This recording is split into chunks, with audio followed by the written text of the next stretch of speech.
Hey there, my name is Sam from Brothers.com and today we would like to do an ultimate GoPro hero comparison.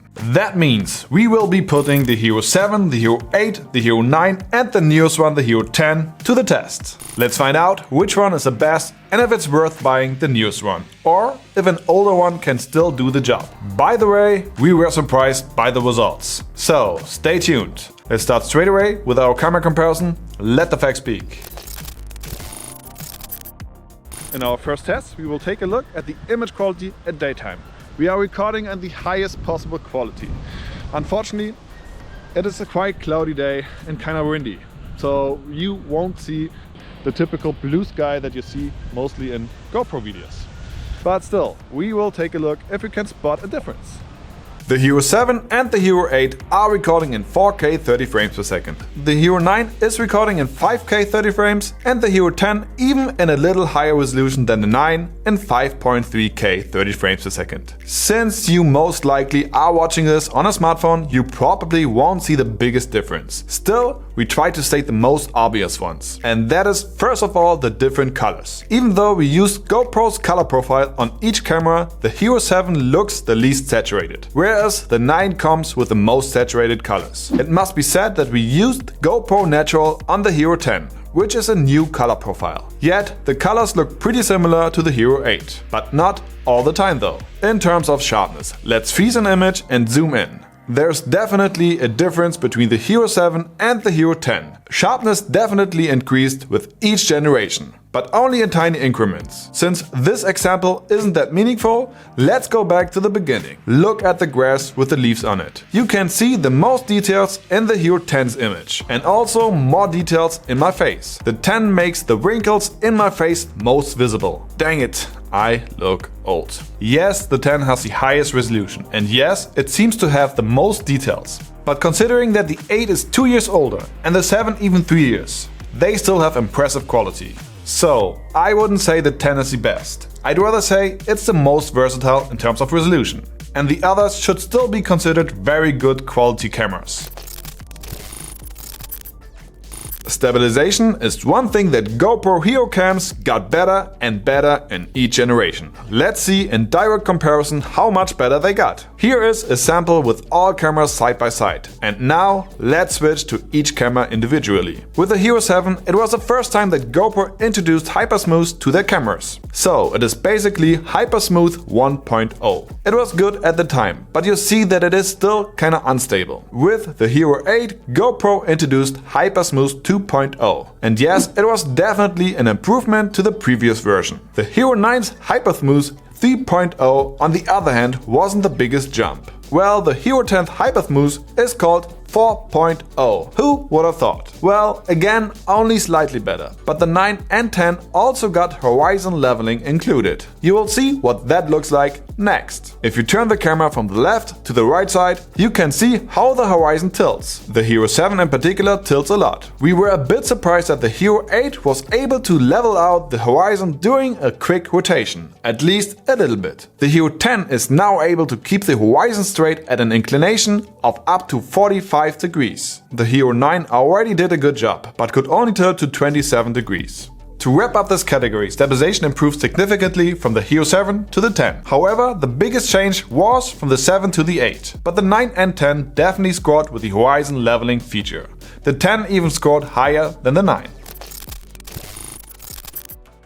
GoPro actually first introduced the Hyperlapse feature with the Hero 7, the so-called time warp feature. And each year they came up with another improved version, until they stopped with the Hero 10. Before we tell you which camera created which Hyperlapse, we want you to do a little guessing for yourself. As you can see, we started off with a slightly tilted shot, which is slightly swinging around. The next one is more steady, but it's weirdly moving up and down. The third one is still not as steady, but more than before, and the tilt is gone. The frame is leveled out. And the fourth and last one has the smoothest and steadiest movement of all four. And here is the reveal. Yes, we went upwards, beginning with the Hero 7, which clearly had problems with leveling out the image. The same problem occurred in Hero 8's image. In my opinion, a completely different image came with the 9, because the horizon leveling helped to create an even better image. And even though the Hero 10 has the same time warp version as the 9, it seemed that it can take it up a notch by creating an even smoother hyperlapse. In conclusion, yes, the Hero 10 creates the best hyperlapse,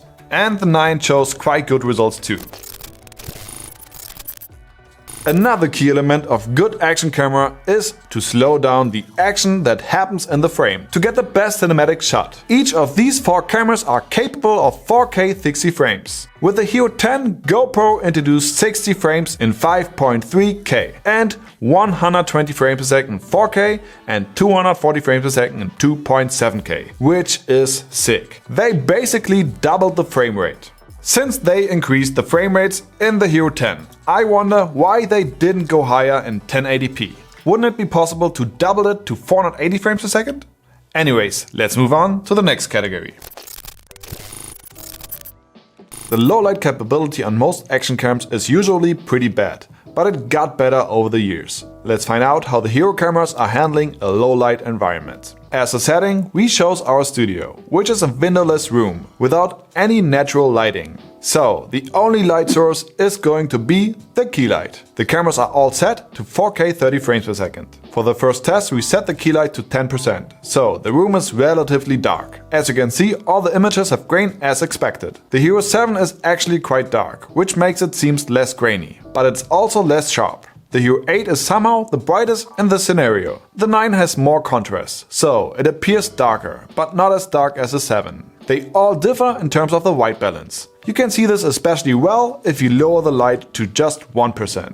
It's a gradient from cold to warm the nearer the camera is. In terms of brightness, it's the same as when you set it to 10%. But we found that the Hero 10 maintained the highest sharpness in both scenarios. To conclude this category, we would say that the 10 scored the best in this one. The 9 is a bit too dark and the 8 is bright but loses quality at the same time. I would lean more towards the 9 if I had to choose between the 9 and 8. The 7 is still okay, but it is clear that it falls behind the other 3. Okay, this is how the cameras are recording sound. We will switch now from camera to see how they perform. As you can see, I'm walking outside, so this is a pretty simple scenario in which the cameras should easily pick up my voice. This is the audio quality of the Hero 7. This is the audio quality of the Hero 8. And this is the audio quality of the Hero 9. And this is the audio quality of the Hero 10. Since these cameras are action cams, sound isn't the reason why you would buy one. But still, if it manages to record a decent sound quality, we definitely consider it as a plus. By watching and hearing the recording of each camera, you will notice that with each year the camera cuts out more ambient noise. The 10 definitely does the best job, but as soon as it cuts out the ambient noise, your voice starts to sound a little dull. That is what we noticed. Did you hear it too? What do you think? Let us know in the comments below. Okay, as usual, we have to take a look at the battery endurance. To test how long the cameras are lasting on a single charge, we were recording a 1080p video at 60 frames per second. We chose this setting to make them last as long as they can on a still good resolution. Before we show you the results, we'd like to tell you that the conditions that we tested the cameras in does not simulate a regular usage of those cameras. Having the cameras on a flat surface and not on a mount in motion reduces air ventilation around the cameras, which increases the possibility of overheating. That being said, it is still interesting to see which camera overheats first and which can handle this situation better. And also it is rather unusual that you would record such a long time. GoPro's research states that over 75% of all GoPro clips ever recorded are under 1 minute and 10 seconds. The first camera that turned off was the Hero 10. It shut down due to overheating at 31 minutes and 58 seconds with 47% battery left. Around 20 minutes later, at 59 minutes and 19 seconds, the Hero 9 also stops recording, due to overheating with 28% left. The Hero 8 stopped recording shortly after at 1 hour and 3 minutes. It did say that it also shut down due to overheating, but it also was already at 1%, which means that it would have stopped recording either way at this point, I guess. The camera that lasted the longest in this test was the Hero 7, which was the only one that actually stopped recording because it ran out of battery at 1 hour and 22 minutes. We did the same test with 4K 30 frames per second. The cameras recorded even less, which is obvious, and the order was the same as in the previous test.